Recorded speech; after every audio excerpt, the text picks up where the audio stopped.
Welcome to GPT academy. প্রিয় শিক্ষার্থীরা, আজকে আমি তোমাদের পঞ্চম শ্রেণীর রায়মার্টিন প্রশ্ন বিচিত্রার তোমাদের তৃতীয় পর্যায়ের মূল্যায়নের মডেল স্কুল নম্বর 10 আজকে সম্পূর্ণ সমাধান করব। ইতিপূর্বে আমি অলরেডি 9টি মডেল স্কুল সম্পূর্ণ সমাধান করেছি। আজকে আমি তোমাদের জন্য 10 নম্বর মডেল স্কুল নিয়ে এসেছি। এই 10 নম্বর মডেল স্কুলের সম্পূর্ণ প্রশ্ন আমি আলোচনা করব। চলো, 10 নম্বর মডেল স্কুলের প্রথম প্রশ্ন কি বলা আছে দেখো। একের দেখের প্রশ্ন, একের ক দেখো, সরল কোণের মান কত? আমরা জানি সরল কোণের মান হচ্ছে 180 ডিগ্রি। সরল কোণের মান কত হচ্ছে 180 ডিগ্রি। ঠিক আছে, সরলকোণ কাকে বলে না, যদি আমরা একটা সরলরেখা অঙ্কন করি, সেই সরলরেখার কোণের মান কত হয়? 180 ডিগ্রি হয়। কত হয়? 180 ডিগ্রি। পরের প্রশ্ন দেখো, ক্ষয় দাগের, বৃত্তের বৃহত্তম জ্যা হলো বৃত্তের ব্যাস। কি হয়? ব্যাস। দেখো, যদি আমরা একটা বৃত্ত অঙ্কন করি, যে জ্যা কেন্দ্র বরাবর বা কেন্দ্রের কেন্দ্র বরাবর পরিধির বৃত্তের পরিধির এক প্রান্ত থেকে অপর প্রান্ত পর্যন্ত যখন একটা সরলরেখাংশ অঙ্কন করা হয়, তখন তাকে কি বলবো? আমরা বৃত্তের ব্যাস বলবো। ব্যাস হলো বৃত্তের বৃহত্তম জ্যা। বোঝা গেছে? তাহলে বৃত্তের বৃহত্তম জ্যা হলো বৃত্তের ব্যাস। পরের প্রশ্ন কি বলেছে? সমকোণী ত্রিভুজের কি বলেছে? সমকোণী ত্রিভুজের সমকোণের বিপরীত বাহুকে ড্যাশ বলে। যদি আমি একটা সমকোণী ত্রিভুজ অঙ্কন করি, যে ত্রিভুজের একটি কোণ সমকোণ, তাকে সেই ত্রিভুজকে কি ত্রিভুজ বলা হয়? সমকোণী ত্রিভুজ। সমকোণ মানে 90 ডিগ্রি। এই কোণটা কত হবে? 90 ডিগ্রি হবে। এই কোণটা হচ্ছে 90 ডিগ্রি। এই কোণে বিপরীত বাহু কোণটা? এই বাহুটা হচ্ছে, আর এই বাহুটা হচ্ছে সবথেকে এই সমকোণী ত্রিভুজের বৃহত্তম বাহু। আর এই বৃহত্তম বাহুকে কি বলি? আমরা অতিভুজ বলি। কি বলি? অতিভুজ। অতিভুজ। পরের প্রশ্ন চলো, 1 ডজন ডিমের দাম 72 টাকা হলে একটি ডিমের দাম কত? দেখো, আমরা একটু গণিত করে দেখি। 1 ডজন ডিমের দাম বলা হচ্ছে, 1 ডজন ডিমের দাম। তাহলে 1 ডজন মানে কত হয়? 1 ডজন সমান 1 ডজন হচ্ছে 12টি। তাহলে 12টি ডিমের দাম কত বলা হচ্ছে? ডিমের দাম 72 টাকা বলা হচ্ছে। 72 টাকা। 12টি ডিমের দাম কত হচ্ছে? 72 টাকা। তাহলে একটি ডিমের দাম কত হবে? তাহলে কমছে, সুতরাং ভাগ করব। 72 ভাজিত কত হচ্ছে? 12। তাহলে কত হচ্ছে? সমান 12 6 72। কটা? 6টি। তাহলে একটি সরি 6টি নয়, 6 টাকা। 6 টাকা। তাহলে এটা 72 টাকা ছিল। তাহলে 12টি ডিমের দাম যদি 72 টাকা হয়, তাহলে একটি ডিমের দাম কত হবে? 6 টাকা হবে। বুঝেছে? চলো, পরের প্রশ্ন দেখি আমরা। পরের প্রশ্ন কি বলা হচ্ছে? দেখো, ত্রিভুজের 3টি কোণের মানের সমষ্টি কত হয়? ত্রিভুজের 3টি কোণের মানের সমষ্টি হয়, আমরা জানি 180 ডিগ্রি। যে কোনো ত্রিভুজ যদি অঙ্কন করি আমরা, যে কোনো ত্রিভুজের 3টি কোণের সমষ্টি কত ডিগ্রি হয়? 180 ডিগ্রি। যে কোনো ত্রিভুজ হয় সমকোণী ত্রিভুজ, সমদ্বিবাহু ত্রিভুজ, সমবাহু ত্রিভুজ, বিষমবাহু ত্রিভুজ, যে কোনো বা সূক্ষ্মকোণী বা স্থূলকোণী যে কোনো ত্রিভুজ হোক না কেন, সমস্ত প্রকার ত্রিভুজের 3টি কোণের সমষ্টি সর্বদা কত হয়? 180 ডিগ্রি হয়। কত? 180 ডিগ্রি। কেমন? তারপর আছে, সন্ধ্যা 6টায় ঘড়ির ঘন্টার কাঁটা ও মিনিটের কাঁটা পরস্পর কত ডিগ্রি কোণে অবস্থান করবে? সন্ধ্যা 6টা যদি হয়, দেখো সন্ধ্যা 6টা যদি হয়, তাহলে ঘন্টার কাঁটা 6 থাকবে, 6-এর দিকে থাকবে, আর মিনিটের কাঁটা কোন দিকে থাকবে? 12টার দিকে। 12টার দিকে। তাহলে একটা সরল কোণ সৃষ্টি হচ্ছে। তাহলে এই কোণের মান কত হয়? 180 ডিগ্রি হয়। তাহলে সন্ধ্যা 6টায় ঘড়ির ঘন্টার কাঁটা ও মিনিটের কাঁটার পরস্পর কত ডিগ্রি কোণে থাকবে? 180 ডিগ্রি কোণে থাকবে। 180 ডিগ্রি কোণে থাকবে। বুঝেছে? চলো, প্রশ্ন দেখি আমরা।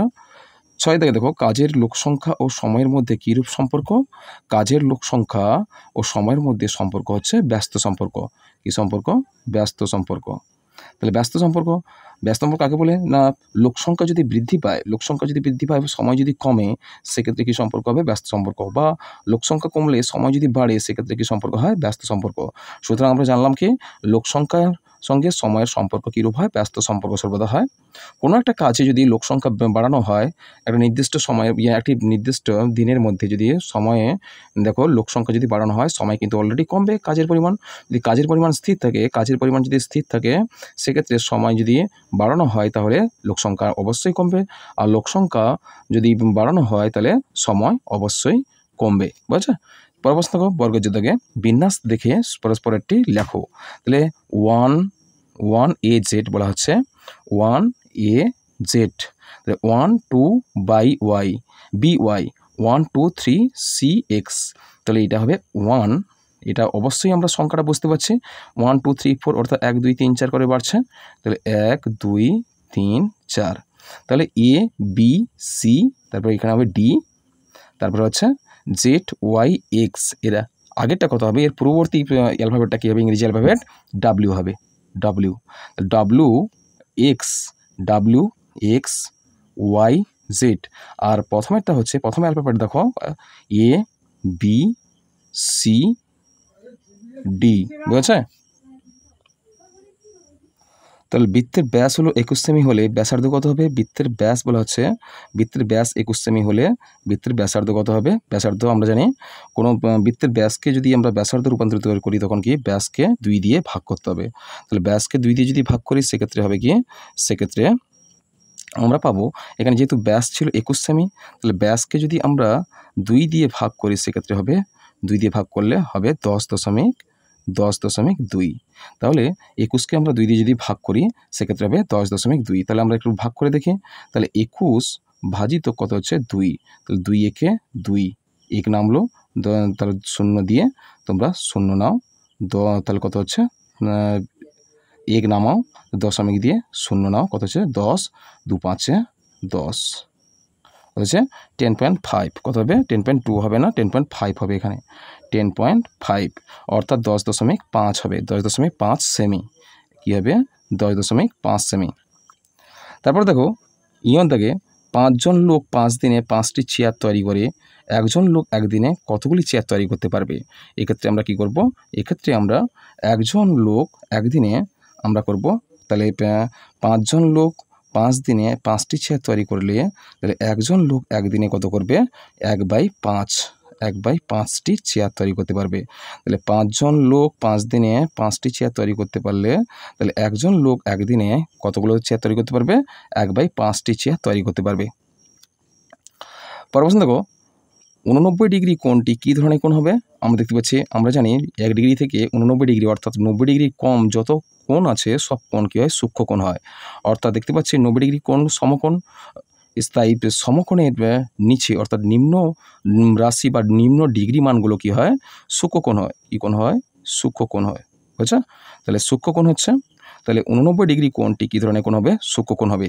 তারপর প্রশ্ন দেখো ঠয় দেখে মাত্রাহীন একটি জ্যামিতিক চিত্রের নাম কি, মাত্রাহীন একটি জ্যামিতিক চিত্রের নাম হচ্ছে বিন্দু, বিন্দুর কিন্তু কোনো মাত্রা নেই, বিন্দুর কোনো মাত্রা নাই, ব্যাস নাই, দৈর্ঘ্য নাই, বুঝেছে? বিন্দুর এমন একটি জ্যামিতিক চিত্র যার কিনা কোনো মাত্রা নাই, দৈর্ঘ্য প্রস্থ উচ্চতা, আর মাত্রা কত প্রকার হয়, 3 প্রকার, দৈর্ঘ্য প্রস্থ উচ্চতা, দৈর্ঘ্য প্রস্থ মানে উচ্চতা, এই তিনটির কোনোটিই নয় বিন্দুতে, বুঝেছে? তাহলে একটি গোলকের তল সংখ্যা কত হয়, একটি গোলকের তল সংখ্যা 1টি, সেই তলটি হচ্ছে কি বক্রতল, তাহলে তল সংখ্যা কতগুলো হচ্ছে 1টি, কী তল, বক্রতল, বুঝেছে, বক্রতল। তাহলে চলো পরের প্রশ্ন দেখি আমরা কি আছে।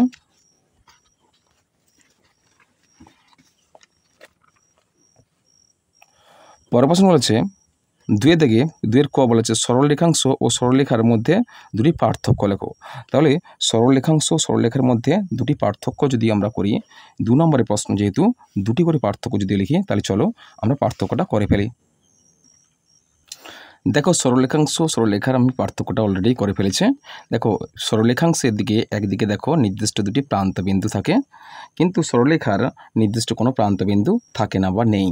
2 নম্বর দেখো এর নির্দিষ্ট দৈর্ঘ্য থাকে, আর দেখো এখানে দিয়েছে এ, এটা এ বি একটি সরলরেখাংশ অঙ্কন করেছে, এটা এখানে দুটি বিন্দু দিয়েছে, আর এর কোনো নির্দিষ্ট দৈর্ঘ্য থাকে না এবং এটি উভয় দিকে অসীমভাবে বিস্তৃত থাকে, অসীমভাবে বিস্তৃত থাকে, বুঝেছো?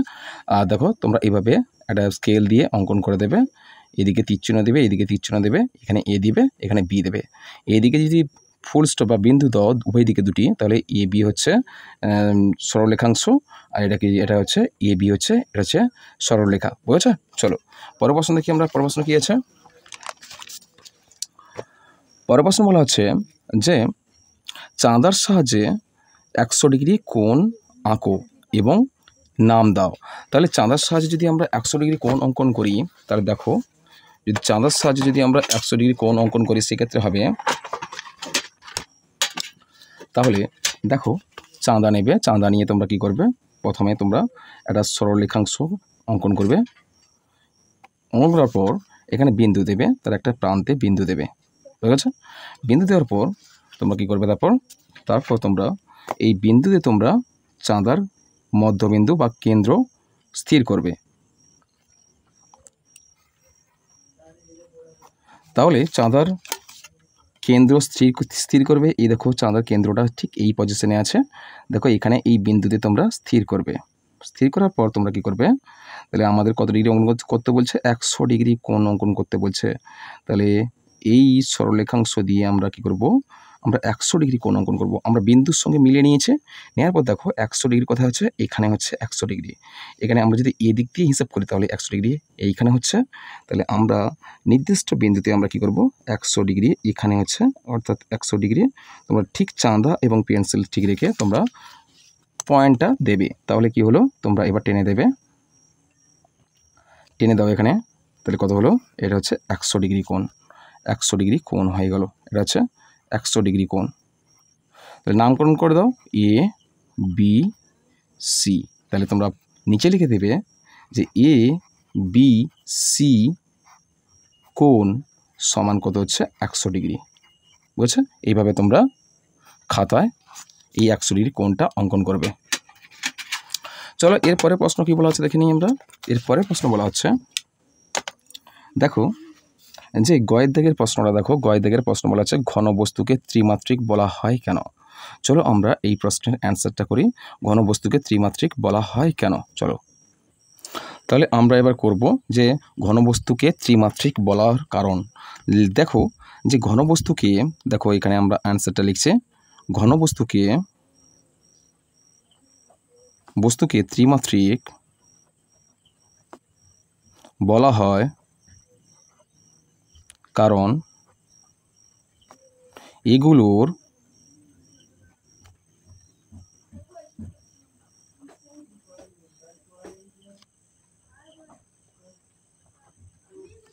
তিনটি পরিমাপ যোগ্য মাত্রা আছে, যেমন দৈর্ঘ্য, প্রস্থ ও উচ্চতা। এই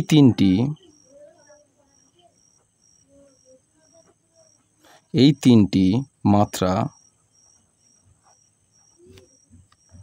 ভিন্ন ভিন্ন দিকে অবস্থান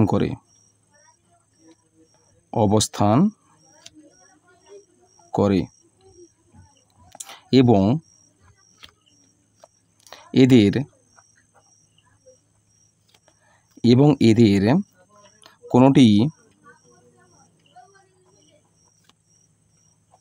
কোনোটি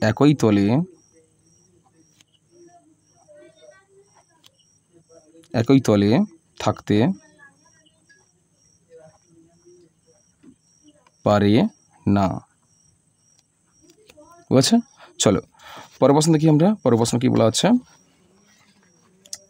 পরের প্রশ্ন বলা হচ্ছে যে ঘয়ের দিকে চলে এলাম আমরা, বাহু অনুযায়ী ত্রিভুজ কত প্রকার এবং তাদের নাম লেখো। আমরা জানি বাহু অনুযায়ী ত্রিভুজ 3 প্রকার হয়ে থাকে। বাহু অনুযায়ী ত্রিভুজ 3 প্রকার। একটা সমবাহু ত্রিভুজ, বাহু অনুযায়ী ত্রিভুজ 3 প্রকার। 1 নম্বর হচ্ছে সমবাহু ত্রিভুজ, 2 নম্বর হচ্ছে সমদ্বিবাহু ত্রিভুজ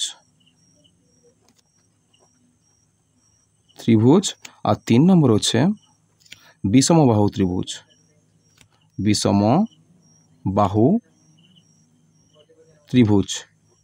দেখো সমবাহু ত্রিভুজ কাকে বলবো, যে ত্রিভুজের 3টি বাহু সমান তাকে সমবাহু ত্রিভুজ বলা হবে।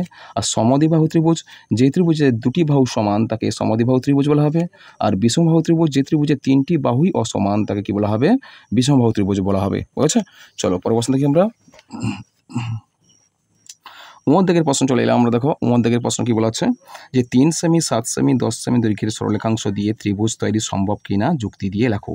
দেখো আমরা জানি সেই ধরনের 3টি বাহু হবে যেগুলো ত্রিভুজ আঁকা সম্ভব হবে যে ত্রিভুজের ক্ষুদ্রতম বাহুদ্বয়ের যোগফল বৃহত্তম বাহু অপেক্ষা বেশি হলে সেক্ষেত্রে ত্রিভুজ অঙ্কন করা সম্ভব হবে। এক্ষেত্রে ত্রিভুজের 3টি বাহু যথাক্রমে হচ্ছে 3 সেমি ও 7 সেমি, 3 সেমি 7 সেমি ও 10 সেমি দৈর্ঘ্যের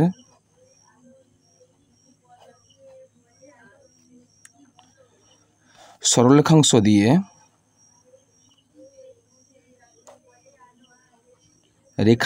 দিয়ে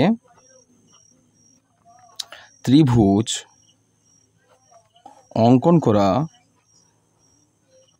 অঙ্কন করা সম্ভব নয়।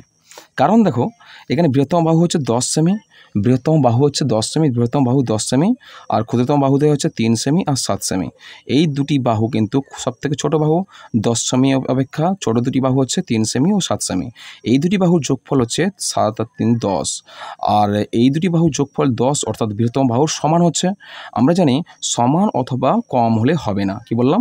ক্ষুদ্রতম বাহুতে যোগফল বৃহত্তম বাহুর সমান অথবা সমানের কম হলে হবে না। সুতরাং যদি বৃহত্তম বাহু অপেক্ষা বেশি হয় সেক্ষেত্রে ত্রিভুজ অঙ্কন করা সম্ভব হবে কেবলমাত্র, আর সমান বা কম হলে ত্রিভুজ অঙ্কন করা সম্ভব হবে না, তাই না? একাংশ দিয়ে ত্রিভুজ অঙ্কন করা সম্ভব হবে না, কারণ ক্ষুদ্রতম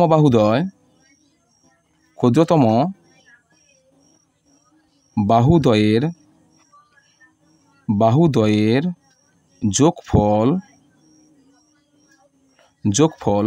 বৃহত্তম বাহুর মানের সমান, বুঝেছে? কারণ ক্ষুদ্রতম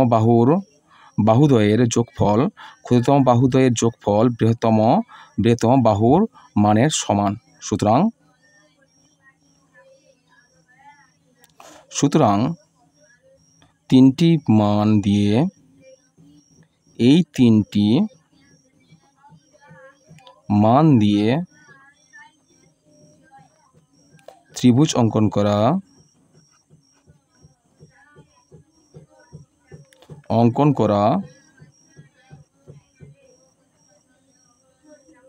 সম্ভব নয়, বুঝছে? ত্রিভুজ অঙ্কন করা সম্ভব নয়। কেমন? তাহলে চলো পরের প্রশ্ন দেখি আমরা। পরের প্রশ্ন কি বলা আছে? 6 দাগের প্রশ্ন চলে এলাম আমরা। 6 দাগের প্রশ্ন কি বলা আছে? 6 দাগের প্রশ্ন বলা আছে ছোট থেকে বড় সাজাও, বলা আছে 0.237 ছোট থেকে বড় বলা আছে। এখানেই আমরা করে ফেলি। দেখো দশমিকের আগে দেখো সমস্ত রাশিগুলো সমান হচ্ছে, অর্থাৎ 0 0 0 থাকছে। দেখো এরপর আমাদের কাজ কি? এরপর কাজ হচ্ছে দশমিকের পরে দশাংশ, প্রথম অঙ্ক হচ্ছে দশাংশের মানগুলো দেখবো যে কোনটা ছোট কোনটা বড়। দশমিকের পর 2 আছে, 7 আছে আর 3 আছে, এর মধ্যে কোনটা ছোট হচ্ছে? এই 2টা, এই মানটা সব থেকে ছোট হচ্ছে, সুতরাং এটা ছোট হবে। তারপরে এই মানটা, তারপরে এই মানটা সব থেকে ছোট হবে কোনটা? এই মানটা। অর্থাৎ আমরা এইভাবে লিখতে পারি ছোট থেকে বড় মানে কি 0.273 লেস দেন 0.372 লেস দেন 0.732, বুঝেছো? এটা হবে তোমাদের সঠিক উত্তর, বুঝেছো? চলো পরের প্রশ্ন দেখি আমরা। 6 দাগের প্রশ্ন 16 টাকায় 500 গ্রাম চিনি পাওয়া যায়। 16 টাকায় 500 গ্রাম চিনি পাওয়া যায়। তাহলে 1 কিগ্রা চিনির দাম কত হবে? আমরা জানি 1 কিগ্রা মানে 1000 গ্রাম চিনি। তাহলে আমরা এটাকে যদি আমরা ঐকিক নিয়মে করি, দেখো এখানে বলা হচ্ছে আমরা এই সমস্যাটা আমরা ঐকিক নিয়মে সমাধান করব। তাহলে বলা হচ্ছে গিয়ে এখানে কার মান দেওয়া আছে, এখানে দুটো মান দেওয়া রয়েছে। কার মান দেওয়া রয়েছে? তাহলে চিনির পরিমাণ দেওয়া রয়েছে আর একটা হচ্ছে চিনির মূল্য বা দাম বের করতে হবে। সুতরাং যদি আমরা করি এইভাবে, তাহলে আমরা যদি একটি ছোট টেবিল করে ফেলি, তাহলে এদিকে হচ্ছে যে 500 গ্রাম চিনি, অর্থাৎ চিনির ওজন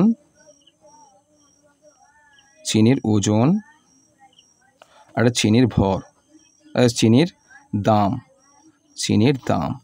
আর চিনির ওজন এককে হচ্ছে গ্রামে প্রকাশ করব, গ্রাম, আর চিনির দাম আমরা টাকা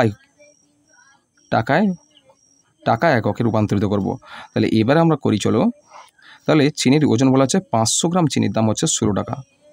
500 গ্রাম চিনির দাম হচ্ছে 16 টাকা হলে তাহলে 1 কিগ্রা মানে জানি আমরা 1 কিগ্রা 1000 গ্রাম হচ্ছে, 1 কিগ্রা সমান 1000 গ্রাম। তাহলে 1000 গ্রাম চিনির দাম কত হবে? তাহলে 1000 গ্রাম চিনির দাম কত হচ্ছে? 1000 গ্রাম চিনির দাম তাহলে কত হচ্ছে দেখো, 1000 গ্রাম চিনির দাম কত হবে? 1000 গ্রাম চিনির দাম কত হবে আমাদের বের করতে হবে। দেখো এক্ষেত্রে আমরা জানি যে চিনির দাম যদি বাড়ে তাহলে চিনির ওজন যদি বৃদ্ধি করা হয় চিনির মূল্য বা দামও বৃদ্ধি পাবে। সুতরাং আমরা কী সম্পর্ক পেলাম? সরল সম্পর্ক পেলাম। তাহলে এক্ষেত্রে হবে তাহলে 500 গ্রাম চিনির দাম 16 টাকা। তাহলে 1 গ্রাম চিনির দাম কত হবে? তাহলে আমরা কি করব? 500কে 16 দিয়ে, এই 16কে 500 দিয়ে ভাগ করব, অর্থাৎ 16 বাই হচ্ছে 1 গ্রাম চিনির দাম কম টাকা হবে। তাহলে 1 গ্রাম চিনির দাম হচ্ছে 16/500 টাকা। এবার বলা হচ্ছে 1000 গ্রাম চিনির দাম কত হবে? 1000 গ্রাম চিনির দাম কত হবে? 16/500 গুণিতক 1000। এর দুটো শূন্য কাটবো, এর দুটো শূন্য কাটবো, আর 5 দুগুণে কত হবে? 10, 2 হলো, তাহলে 16 দুগুণে 32, 16 গুণিতক 2 সমান কত হচ্ছে? সমান হচ্ছে 32 টাকা। 16 দুগুণে 32 টাকা। তাহলে 1 কেজি চিনির দাম কত হবে? 32 টাকা হবে। বুঝে গেছে? চলো পরের প্রশ্ন দেখি আমরা। পরের প্রশ্ন কী বলা হচ্ছে? এই পরের প্রশ্ন বলা হচ্ছে বর্গজ দেখো যে সমকোণী ত্রিভুজের একটি কোণের মান 30 ডিগ্রি হলে অপর কোণ দুটির প্রত্যেকটির মান কত? তাহলে সমকোণী ত্রিভুজ, দেখো আমরা সমকোণী ত্রিভুজ জানি, যে ত্রিভুজের একটি কোণ সমকোণ অর্থাৎ 90 ডিগ্রি, যে ত্রিভুজের একটি কোণ সমকোণ বা 90 ডিগ্রি হয় সেই ত্রিভুজকে আমরা কি ত্রিভুজ বলি? সমকোণী ত্রিভুজ। তাহলে এই কোণটা সমকোণ হবে, আমরা প্রত্যেকে জানি এই কোণ 90 ডিগ্রি হয়, আর অপর দুটো কোণ কিন্তু সূক্ষ্মকোণ হয়। এর মধ্যে একটি কোণ বলা হচ্ছে 30 ডিগ্রি, আর অপর কোণ কত হচ্ছে? অপর কোণ হচ্ছে কত, সেটা বের করতে হবে।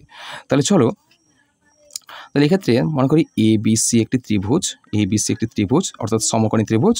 তাহলে এর একটি কোণ সমকোণ হচ্ছে, বি কোণ সমকোণ হচ্ছে, আর অপর কোণ হচ্ছে 30 ডিগ্রি। বুঝেছ? 30 ডিগ্রি হচ্ছে, অপর একটি সূক্ষ্মকোণের মান কত হবে?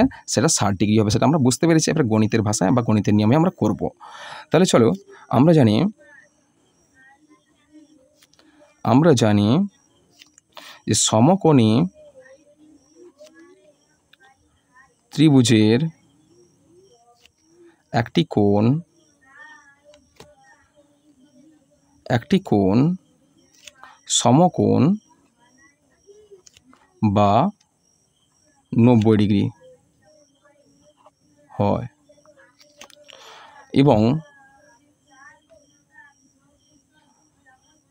এবং লেখো, এবং অপর একটি সূক্ষ্মকোণের মান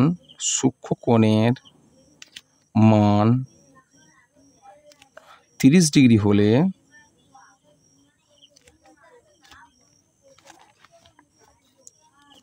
এবং একটি সূক্ষ্মকোণের মান, এর অপর কেটে দাও, একটি সূক্ষ্মকোণের মান 30 ডিগ্রি হলে অপর একটি সূক্ষ্মকোণের মান হবে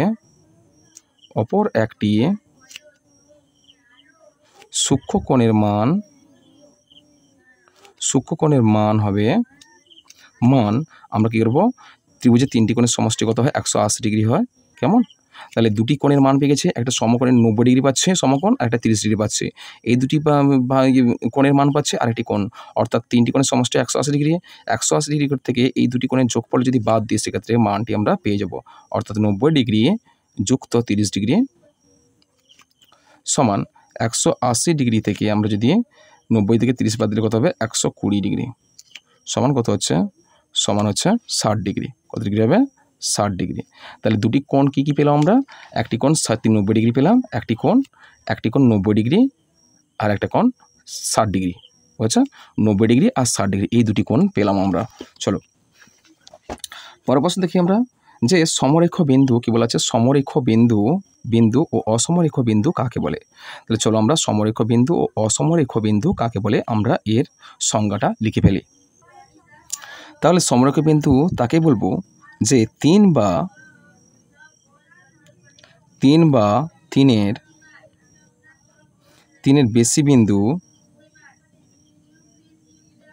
বেশি বিন্দু যারা যারা একই সরলরেখায়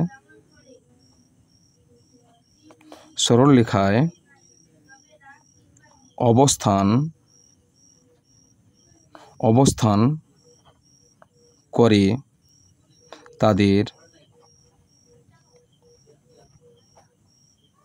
সমরেখ বিন্দু বলে। তারপরে আরেকটা প্রশ্ন রয়েছে কি না, অসমরেখ বিন্দু কাকে বলে। তাহলে এর উদাহরণটা আমরা দিয়ে দিই, সমরেখ বিন্দুর একটা এক্সাম্পল বা চিত্র দিয়ে দিই।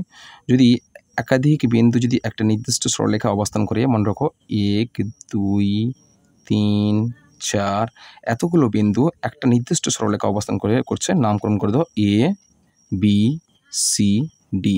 তাহলে একটা নির্দিষ্ট সরলরেখা অবস্থান করলে একে বলা হয় সমরেখ বিন্দু বলা হবে, বুঝছো। তাহলে এরপরে আরেকটা রয়েছে অসমরেখ বিন্দু বলা হচ্ছে। দেখো অসমরেখ বিন্দু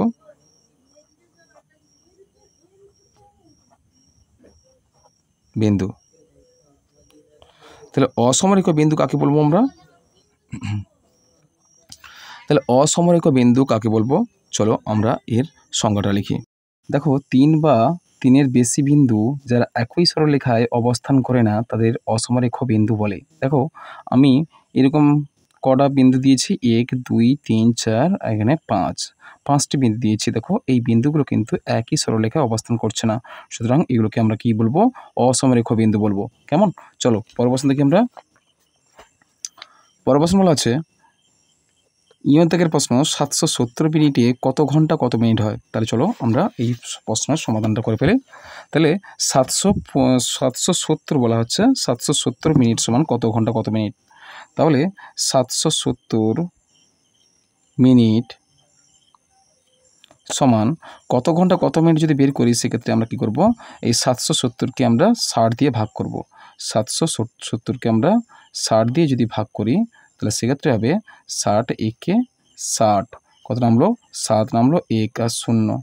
আবার দেখো 6 দিনে 12 6 3 18 বেশি হচ্ছে 6 দুগুণে 12, 120 হচ্ছে। অর্থাৎ 0তে 0 0 দাও, এখানে 7 থেকে 2 বদলো 5 দাও, কত হলো এখানে 12 ঘন্টা, কত হলো 12 ঘন্টা 50 মিনিট। 770 মিনিট মানে কত হবে 12 ঘন্টা 50 মিনিট 12 ঘন্টা 50 মিনিট। কেমন? চলো পরবর্তী দেখি আমরা। পরবর্তী দেখো আমরা ইয়ন থেকে এটা করে ফেলেছি, টয়ের দিকে দেখো 21 জন লোক একটি পুকুর খনন শুরু করে তারা 40 দিনে পুকুর খননের কাজ শেষ করবে বলে ঠিক করলো, কিন্তু 7 জন অসুস্থ হয়ে পড়ায় পুকুর খননের কাজটি কতদিনে শেষ হবে। এখানে দিন সংখ্যা বের করতে বলছে। এখানে রয়েছে জনসংখ্যা দুটো রয়েছে, জনসংখ্যা রয়েছে দুটো আর দিন সংখ্যা একটা রয়েছে। সুতরাং আমরা কত দিনের মধ্যে শেষ করবে, 7 জন অসুস্থ হয়ে পড়লে কত দিনের মধ্যে শেষ করতে পারবে।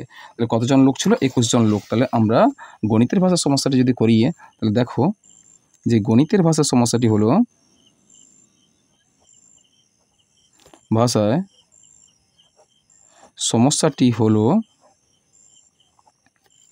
তাহলে প্রথমে আমরা কি করব, লোক সংখ্যা। আমাদের যেহেতু দিন সংখ্যা বের করতে হবে প্রথমে, তাহলে আমরা কি করব, লোক সংখ্যা বের করব। লোক সংখ্যা একক কি হবে, জন হবে। আর তারপরে রয়েছে দিন সংখ্যা, রয়েছে সময় রয়েছে দিন, একক কি আছে, দিন আছে। তাহলে এবার আমরা কি করব, ত্রৈরাসিক পদ্ধতির মাধ্যমে আমরা ঐকিক নিয়মের সাহায্যে সমাধান করব। তাহলে লোক সংখ্যা রয়েছে কত হবে, 21 জন লোক। 21 জন লোক কতদিনে, 40 দিনের মধ্যে আমাদের একটি পুকুর খনন করতে পারে, খননের কাজ শেষ করতে পারে। কিন্তু 7 জন যেখানে অসুস্থ হয়ে পড়লো, তাহলে কতজন পড়ে থাকবে, তাহলে 21 থেকে আমরা কি 7 বাদ দেবো, কত হচ্ছে 14 হচ্ছে। 7 দিনে 14, 7 দিনে 21, অর্থাৎ 14 হচ্ছে। 14 দিনে 14 জন লোক কত দিনের মধ্যে কাজটি শেষ করতে পারবে। যেখানে 21 জন লোক আমাদের ধরা বাঁধা ছিল, সেখানে দেখা যাচ্ছে যে 21 জন লোক 40 দিনের মধ্যে কাজটি, পুকুর খননের কাজটি শেষ করতে পারবে। কিন্তু 7 জন অসুস্থ হয়ে গেলে কতজন থাকবে, 14 জন লোক। 14 জন লোক ওই 40 দিনের কাজটি কতদিনে শেষ করতে পারবে। তাহলে চলো আমরা গণিতের ভাষায় এবার ঐকিক নিয়মের সাহায্যে গণিতের সমাধান করি। তাহলে আমরা কি করব, 21 জন লোক পুকুর খনন করে করে কত হচ্ছে 40 দিনে, কত দিনে 40 দিনে। তাহলে একজন লোক যদি ওই পুকুরটা খনন করে সেক্ষেত্রে অনেক দিন লাগবে, অনেক দিন লাগলে কী করবো আমরা, তাহলে 40 গুণিত কত করব 21 করব, 21 দিনে। তারপর আছে যেহেতু 14 জন লোক চলেছে, 7 জন অসুস্থ হয়ে গেছে, 14 জন লোক কাজ করতে হবে, তাহলে 14 জন লোক পুকুর খনন করে কত দিনে, আমরা 40 গুণিতক 21 বাই কত হচ্ছে 14, 7 দুগুণে 14, 7 তিনে কত হচ্ছে 21, আর 2 দুগুণে 4, 2 শূন্যে 0 কত হচ্ছে 20, 20 গুণিত কত হলো 3 সমান কত হবে 20 3 কত হবে 60, 60 দিনে কতদিনে স্যার কাজটি শেষ করতে পারবে, 60 দিনের মধ্যে কাজটি শেষ করতে পারবে। তাহলে এখানে আমরা উত্তরটা কী হবে, তাহলে 7 জন অসুস্থ হয়ে পড়ায় পুকুর খননের কাজটি কতদিনে শেষ করতে পারবে, তাহলে অতএব পুকুর খননের কাজটি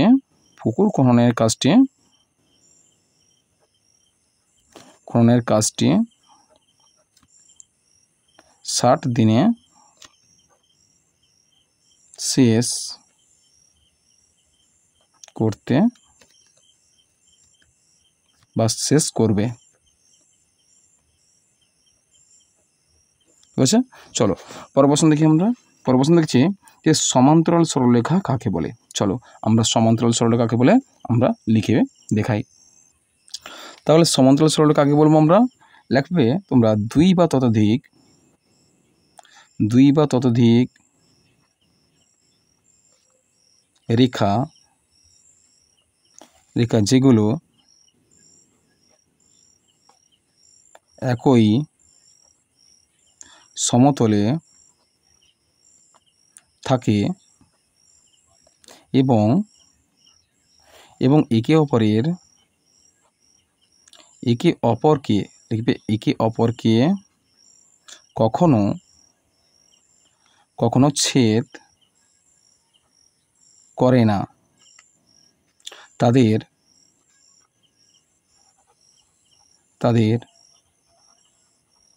সমান্তরাল সরলরেখা বলে। তোমরা স্কেল আর পেন্সিলের সাহায্যে সমান্তরাল সরলরেখার একটা উদাহরণ দিয়ে দেবে। ধরো এ বি আর সিডি দুটি একই সমতলে অবস্থান করবে। এইভাবে তোমরা একই সমান্তরাল সরলরেখা বা একই সমতলে অবস্থানরত দুটি সরলরেখা অঙ্কন করবে, সিডি নামকরণ করে দিলে পেন্সিল কম্পাস সাহায্যে, ঠিক আছে। তাহলে এক্ষেত্রে হবে কি, তোমরা কি লিখবে যে এ বি সমান্তরাল সিডি, এইভাবে তোমরা লিখে দেবে পেন্সিলের সাহায্যে, ঠিক আছে। চলো পরের প্রশ্নটা কী আছে, পরের প্রশ্ন বলা হচ্ছে যে ব্যাস ও ব্যাসার্ধের মধ্যে সম্পর্ক লেখো। আমরা জানি ব্যাস হলো ব্যাসার্ধের দ্বিগুণ, অর্থাৎ আমরা এইভাবে সম্পর্ক লিখতে পারি যে ব্যাস ইকুয়ালস টু কী হবে, ব্যাস ইকুয়ালস টু 2 ইন্টু ব্যাসার্ধ, তাহলে ব্যাস ইকুয়ালস টু কী হবে, ব্যাস ইকুয়ালস টু হচ্ছে 2 ইন্টু বা 2 গুণিতক ব্যাসার্ধ, ঠিক আছে। এটা হচ্ছে তোমাদের ব্যাস এবং ব্যাসার্ধের মধ্যে সম্পর্ক, ঠিক আছে। চলো পরের প্রশ্ন দেখি আমরা। পরের প্রশ্ন দেখতে পাচ্ছি 2 দিকের সমস্ত প্রশ্নগুলো সমাধান করে ফেলেছে। এবার 3 দিকের প্রশ্ন দেখো, নিচের প্রশ্নগুলি উত্তর দাও, যে কোনো 4টি বলা আছে। কয়েক দিকের প্রশ্ন দেখো, শ্রীতমা সোমবার, মঙ্গলবার, বুধবার, বৃহস্পতিবার, শুক্রবার কিছু মালা গেঁথেছে, তার চিত্রলেখ নিচে দেওয়া হলো। বলা আছে এখানে একটা স্টার মানে কি 3টি মালা, তাহলে তিনি দেখো শ্রীতমা সোমবার কতগুলো মালা গেঁথেছে, তাহলে একটি স্টার মানে 3টি মালা হলে দেখতে পাচ্ছি 3 × 3 = 6, 3 × 3 = 9, 3 × 4 = 12, 3 × 5 = 15, কত হবে 15টি মালা গেঁথেছে। আর মঙ্গলবার কত হলো, মঙ্গলবার 3 × 3 = 6, 3 × 3 = 9, 3 × 4 = 12, 3 × 5 = 15, 3 × 6 = 18, 18টি মালা গেঁথেছে। আর বুধবার কত হলো, বুধবার 3 × 3 = 6, 3 × 3 = 9, 3 × 4 = 12, 12টি মালা গেঁথেছে। আর বৃহস্পতিবার কতগুলো মালা গেঁথেছে, যে 3 × 3 = 3, 3 × 6, 3 × 3 = 9, 3 × 4 = 12, 3 × 5 = 15, 3 × 6 = 18, 3 × 7 = 21, 3 × 8 = 24, 3 × 9 = 27, 27টি মালা গেঁথেছে। আর শুক্রবার কতগুলো, দেখো 3 × 3 = 3, 3 × 6, 3 × 3 = 9, 3 × 4 = 12, 3 × 5 = 15, 3 × 6 = 18, 3 × 7 = 21, 21টি মালা গেঁথেছে। তাহলে এবার দেখো নিচে কিছু প্রশ্ন রয়েছে, এই প্রশ্নের সমাধানগুলো তোমাদের করতে হবে। উক্ত চিত্রলেখ থেকে নিচের প্রশ্নগুলির উত্তর দাও। অর্ধেকের প্রশ্ন দেখো, শ্রীতমা কোন দিন সবচেয়ে কম মালা গেঁথেছে? দেখো এখানে 15, 18, 12, 27 আর 21 আছে। এর মধ্যে দেখতে পাচ্ছি যে বুধবার সব থেকে কম মালা গেঁথেছে। বুধবার শ্রীতমা বুধবার লিখবে এখানে, বুধবার সব থেকে কম মালা গেঁথেছে। অর্ধেকের প্রশ্ন দেখো, শ্রীতমা শুক্রবার কটি মালা গেঁথেছে? শুক্রবার 21টি মালা গেঁথেছে। কতগুলি? 21টি মালা গেঁথেছে। হস্তে কী বলেছে? হস্তে হলো 5 দিনে মোট কতগুলি মালা গাঁথা হয়েছে। 5 দিন দেখো, সোমবার, মঙ্গলবার, বুধবার, বৃহস্পতি, শুক্রবার, কটা বার আছে? 5টা বার। 5টা বারে মোট কতগুলো মালা গেঁথেছে? আমরা যোগ করে বলবো সবগুলো। কত হচ্ছে? 7, 3, 10, 10 আর 18, 8, 5, 13, 23, 23 এর 3, হাতে থাকলো 1, আর হাতে থাকলো 2, 2, 2, 4, 2, 6, 7, 8, 9, 93টি মালা গেঁথেছে। তাহলে 5 দিনে মোট কটি মালা গেঁথেছে?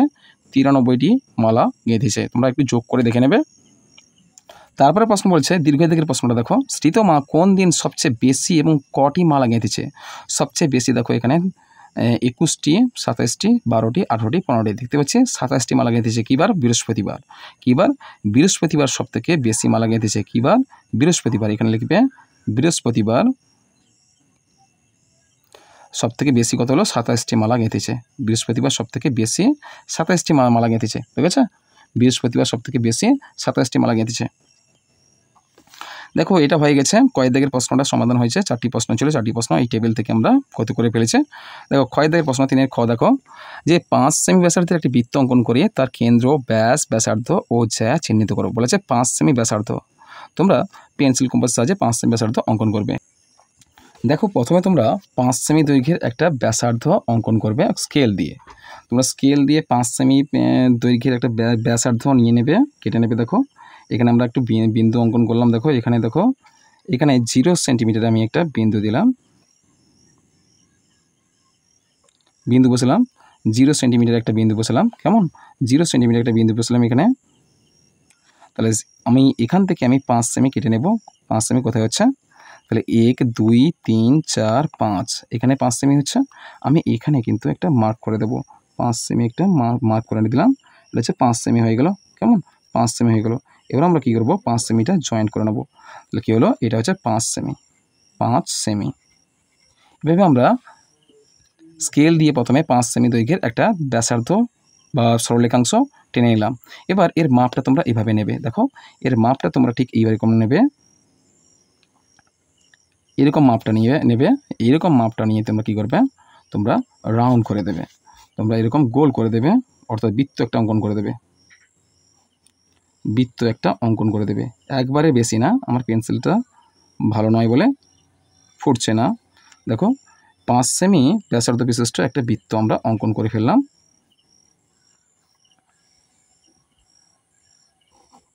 তাহলে এবার আমরা এর কি করব? কি বের করতে বলছে? আমাদের বের করতে বলছে যে ব্যাস, ব্যাসার্ধ, কেন্দ্র, জ্যা ইত্যাদি বের করতে বলছে। তাহলে আমরা কিন্তু প্রথমে ব্যাসটা নিই, যে কেন্দ্র বরাবর যে সরলরেখা আমরা টানবো বা জ্যা অঙ্কন করব তাকে আমরা কি বলি?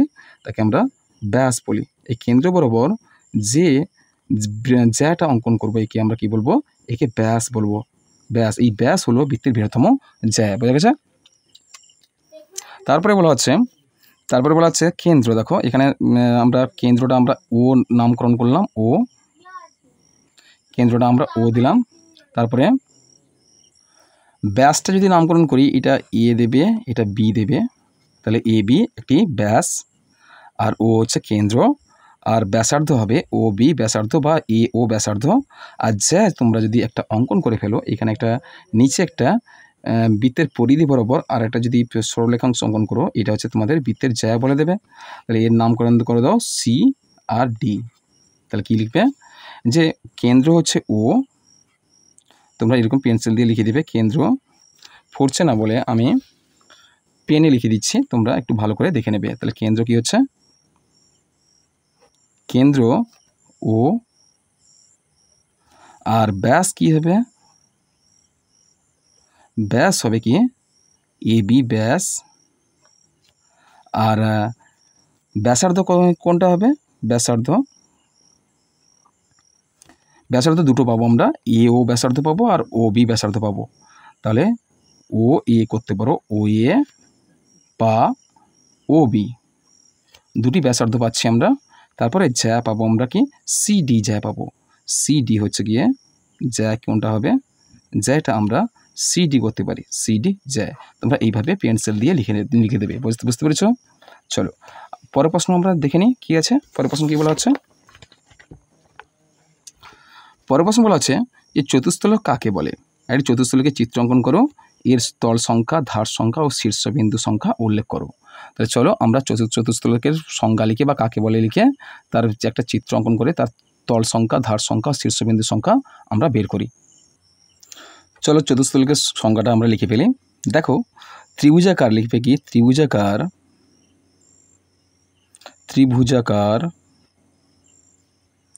একটি ভূমি বিশিষ্ট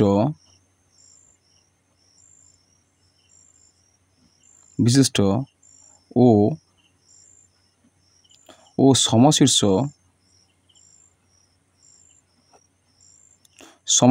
তিনটি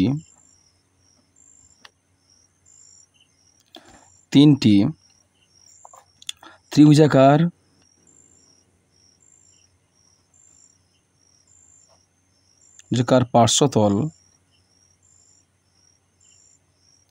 পার্শ্বতল বিশিষ্ট ঘনবস্তুকে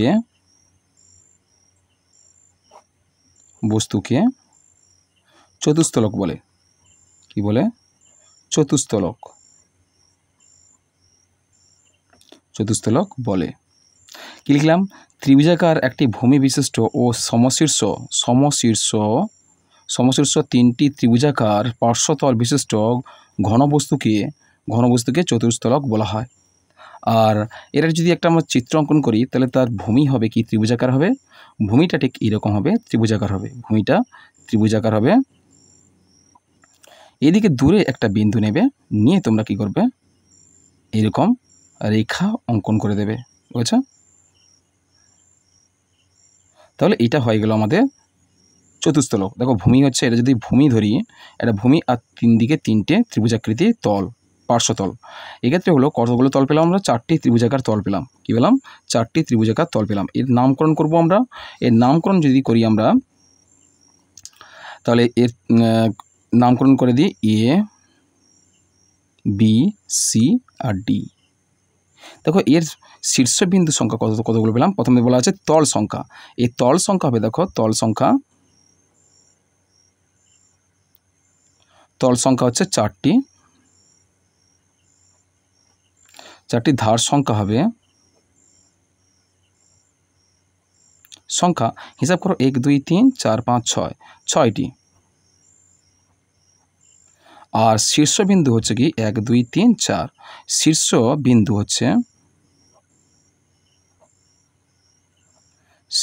হচ্ছে কতগুলো? 4টি। শীর্ষবিন্দু কতগুলো হচ্ছে? 4টি হচ্ছে। এবার আমরা কি পেলাম? তাহলে তল সংখ্যা 4টি, ধার সংখ্যা হলো 6টি, আর শীর্ষবিন্দু কতগুলো পেলাম আমরা?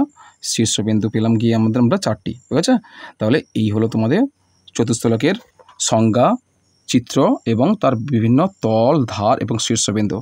চলো পরের প্রশ্ন দেখি আমরা। পরের প্রশ্ন কি বলা হচ্ছে?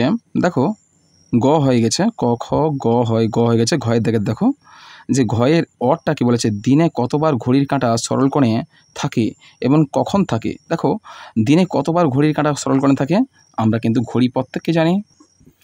দেখো একটা ঘড়ি যদি আমরা অঙ্কন করি, এক্ষেত্রে দেখবো কেন্দ্র হচ্ছে ঘড়ি উপরের দিকে 12টা বাজে, আর নিচের দিকে 6টার ঘর, এদিকে 3টের ঘর, এদিকে 4টের ঘর, এই 9টার ঘর। তাহলে দেখো যে সরল কোণ বলা হচ্ছে, ঘড়ি দিনে কতবার ঘড়ির কাঁটা সরল কোণে থাকবে। সরল কোণ জানি আমরা 180 ডিগ্রি। যদি আমরা একটা রেখা অঙ্কন করি, সেই রেখার কোণের মান কত হচ্ছে?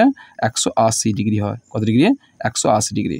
দেখতে পাচ্ছি এই ঘড়ির কাঁটা যদি উপরের দিকে মিনিটের কাঁটা থাকে, তাহলে সেক্ষেত্রে ঘন্টার কাঁটা কোন দিকে থাকবে? 6 দিকে থাকবে। যদি 6টা বাজে তখন কী হবে? 6টা বাজলে তখন কী হবে? তাহলে আমরা পাচ্ছি সকাল 6টা একটা পাচ্ছি, আর একটা সন্ধ্যা 6টা বাজছে। তাহলে দুবার পাচ্ছি আমরা। তাহলে সরল কোণ থাকছে ঘড়ির কাঁটা কবার? দুবার থাকছে। একটা হচ্ছে লিখবে তোমরা দুবার, বলবে উত্তর বলবে দুবার। সকাল 6টা একবার, সকাল 6টায় সকাল 6টায় একটা, আর সন্ধে 6টা একটা, সন্ধে 6টা। বুঝছে? দুবার পাবো আমরা, দুবার সরল কোণ পাবো আমরা, 180 ডিগ্রি সরল কোণ পাবো দুবার, 180 ডিগ্রি সরল কোণ পাবো। একবার সকাল 6টায় পাবো একটা, আর সন্ধে 6টায় পাবো। বুঝা গেছে? দুবার পাবো। চলো পরের প্রশ্ন দেখি আমরা। পরের প্রশ্ন কী বলা হচ্ছে? পরের প্রশ্ন বলা হচ্ছে যে অর্ধেকের হয়ে গেছে, অর্ধেকে হয়ে গেছে। অর্ধেকেটা দেখো, সূক্ষ্মকোণ ও স্থূলকোণ কাকে বলে ছবি এঁকে দেখাও। সূক্ষ্মকোণ কাকে বলবো না, যে ত্রিভুজের কোণগুলো সূক্ষ্মকোণ হয় সেই ত্রিভুজকে আমরা কি সূক্ষ্মকোণী ত্রিভুজ বা সূক্ষ্মকোণী ত্রিভুজ বলা হয়।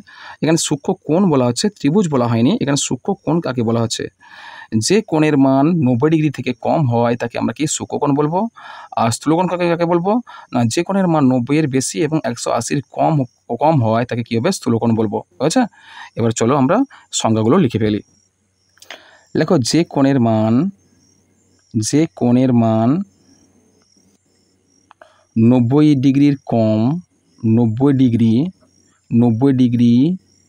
এর কম, সেই কোণকে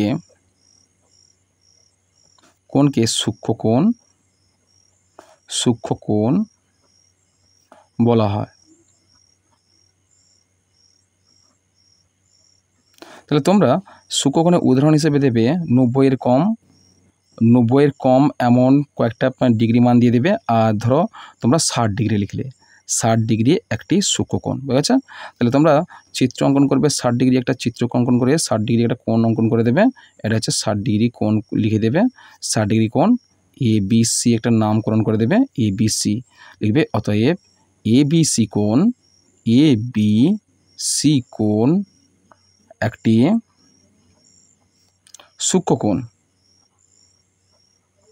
সূক্ষ্মকোণ যার মান হচ্ছে 60 ডিগ্রি।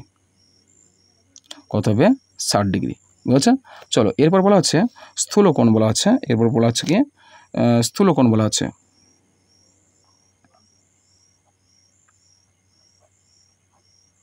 স্থূলকোণ কি বলা হচ্ছে না, যে কোণের মান লিখবে, যে কোণের মান 90 ডিগ্রির বেশি,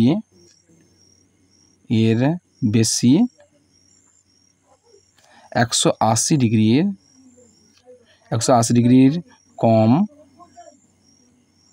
কম, সেই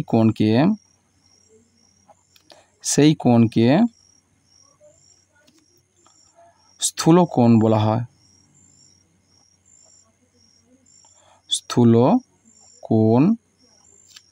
হয়। উদাহরণ হিসেবে 120 ডিগ্রি একটি স্থূলকোণ। তাহলে উদাহরণ হিসেবে কি দেবে? উদাহরণ হিসেবে 120 ডিগ্রি একটি স্থূলকোণ, 120 ডিগ্রি স্থূলকোণ। তাহলে তোমরা একটা 120 ডিগ্রি স্থূলকোণ একটা অঙ্কন করে দেবে। মনে করো এটা একটা 120 ডিগ্রি একটা স্থূলকোণ। বুঝছে? 120 ডিগ্রি একটা স্থূলকোণ নামকরণ করে দেবে ABC। এই কোণটা তোমরা কি করে দেবে? 120 ডিগ্রি করবে। বুঝেছে? তাহলে কী করবে? ABC কোণ সমান 120 ডিগ্রি স্থূলকোণ। বুঝে গেছে? চলো পরের প্রশ্ন দেখি আমরা। পরের প্রশ্ন কী বলা হচ্ছে? পরের প্রশ্ন বলা হচ্ছে দেখো যে চিত্র উমদ্দেকের প্রশ্ন, চিত্রসহ সংজ্ঞা লেখো সমকোণী ত্রিভুজ আর সমদ্বিবাহু ত্রিভুজ। ঠিক আছে? এই দুটি ত্রিভুজের সংজ্ঞা আমাদের লিখতে হবে। চলো চিত্রসহ বলা হচ্ছে, চিত্র দিতে হবে অবশ্যই। তাহলে সমকোণী ত্রিভুজ হবে না, যে ত্রিভুজের একটি কোণ লিখবে, যে ত্রিভুজের একটি কোণ সমকোণ, ব্র্যাকেটে তোমরা 90 ডিগ্রি লিখে দেবে, সমকোণ। তাহলে যে ত্রিভুজের একটি কোণ সমকোণ, সেই ত্রিভুজ এবং অপর দুটি কোণ সূক্ষ্মকোণ, সেই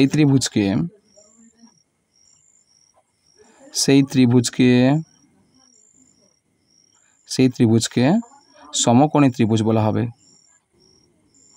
সমকোণী ত্রিভুজ বলা হয়। তাহলে তোমরা সমকোণী ত্রিভুজের একটা চিত্র অঙ্কন করে দেবে। দেখো চিত্র বলে লিখে দেবে, চিত্র লিখে তোমরা এইভাবে লম্ব অঙ্কন করবে, একটা ভূমি অঙ্কন করবে, একটা অতিভুজ অঙ্কন করবে। লম্ব, ভূমি আর অতিভুজ নামকরণ করে দেবে ABC। ABC ABC একটি সমকোণী ত্রিভুজ। আশা করি তোমরা সমকোণী ত্রিভুজ অঙ্কন করতে পারবে। কেমন? এই কোণটা সমকোণ হবে 90 ডিগ্রি, বুঝছে? আর এই দুটি কোণ কী হবে? সূক্ষ্মকোণ হবে। এরপর কি বলা আছে? এরপর সমদ্বিবাহু ত্রিভুজ। এরপর বলা আছে সমদ্বিবাহু ত্রিভুজ।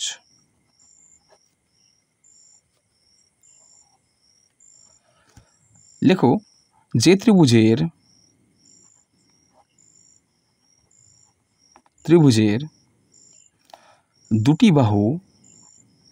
দুটি বাহু সমান,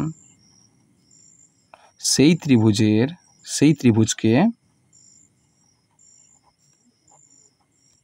ত্রিভুজকে সমদ্বিবাহু ত্রিভুজ বলা হয়।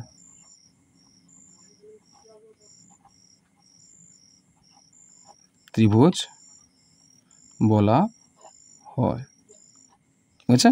এবার সমদ্বিবাহু ত্রিভুজ একটা অঙ্কন করে দেবে, চিত্র বলে তোমরা লিখে একটা অঙ্কন করে দেবে চিত্র।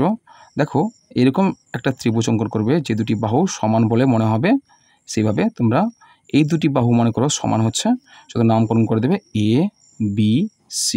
ABC একটি সমদ্বিবাহু ত্রিভুজ, ঠিক আছে? চলো তোমরা এগুলো পেন্সিল এবং স্কেলের সাহায্যে তোমরা অবশ্যই করবে, পেন দিয়ে করবে না, ঠিক আছে? চলো পরের প্রশ্ন দেখি আমরা, যে একটি ত্রাণ শিবিরে 4000 লোকের 110 দিনের খাবার মজুদ ছিল। 30 দিন পরে কিছু লোক শিবির ছেড়ে চলে গেল। বাকি লোক 200 দিন খাবার খেতে পারবে। কতজন লোক শিবিরে ছেড়ে গিয়েছেন? চলো আমরা এটা কিন্তু আমরা ত্রৈরাসিক পদ্ধতি এবং সঙ্গে ঐকিক নিয়মের সাহায্যে আমরা সমাধান করব। দেখো যেহেতু 110 দিনের মজুতকৃত খাদ্যের 4000 জন লোকের চলেছিল কতদিন পর্যন্ত? 30 দিন পর্যন্ত চলেছিল। 30 দিন পর্যন্ত 4000 জন লোক খেয়েছিল। তারপরে 30 দিন পর কিছু লোক চলে গেছে শিবির ছেড়ে। তাহলে যারা রয়ে গেছে তারা 200 দিনের খাবার খেতে পারবে। কতজন লোক শিবির ছেড়ে চলে গেছে? তাহলে এবার আমরা কি করব, যেহেতু 30 দিন পর্যন্ত তারা 4000 জন লোক খেয়েছিল, কেমন? তাহলে এই ক্ষেত্রে আমরা কি বলবো? প্রথমে কি বলবো? গণিতের ভাষায় সমস্যাটি হলো, গণিতের ভাষায় সমস্যাটি হলো, দেখো প্রথমে একদিকে থাকবে, যেহেতু লোক সংখ্যা চাইছে, লোক সংখ্যার কতজন চলে গেছে শিবির ছেড়ে সেটা আমাদের বের করতে হবে। তাহলে এক্ষেত্রে আমরা কি করব? এক্ষেত্রে আমরা যদি করি তাহলে প্রথমে কি করব? তাহলে প্রথমে আমরা কি করব? প্রথমে বাম দিকে থাকবে কি, যে খাদ্যের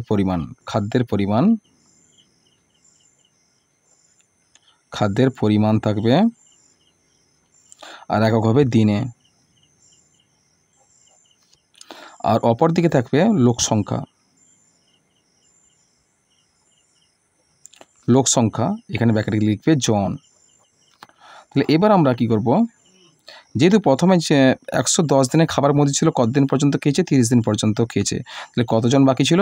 তাহলে আমরা কি করব? 110 থেকে আমরা কি করব? 110 থেকে 30 বাদ দেব। কত থাকবে?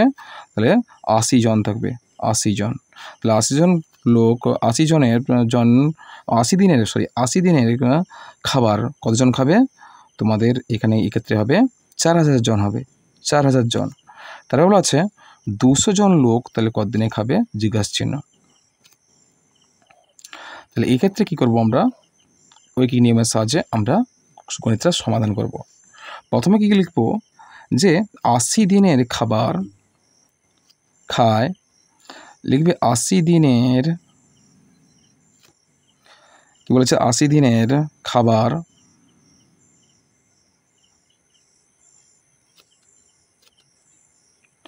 খেতে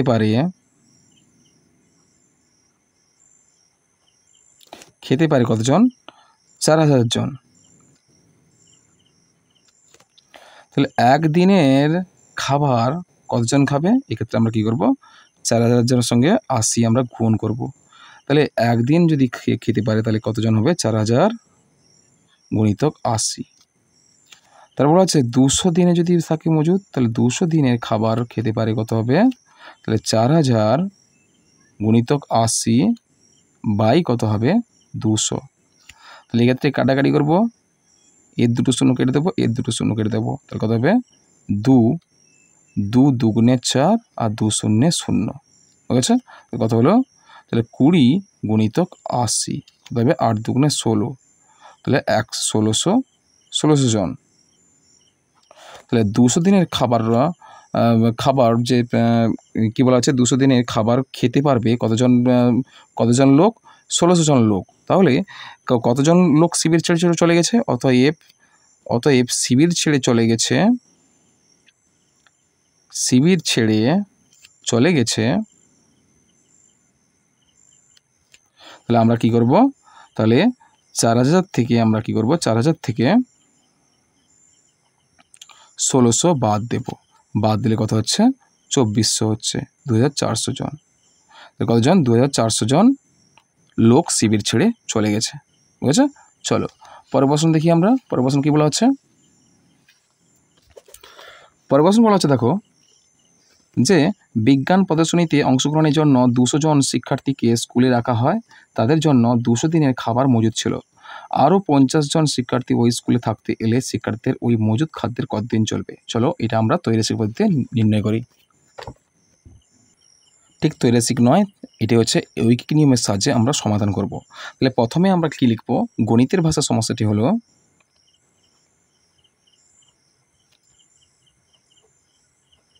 ভাষায় সমস্যাটি হলো, একদিকে লিখব শিক্ষার্থীর সংখ্যা আর অপরদিকে খাদ্য মজুতের দিন সংখ্যা,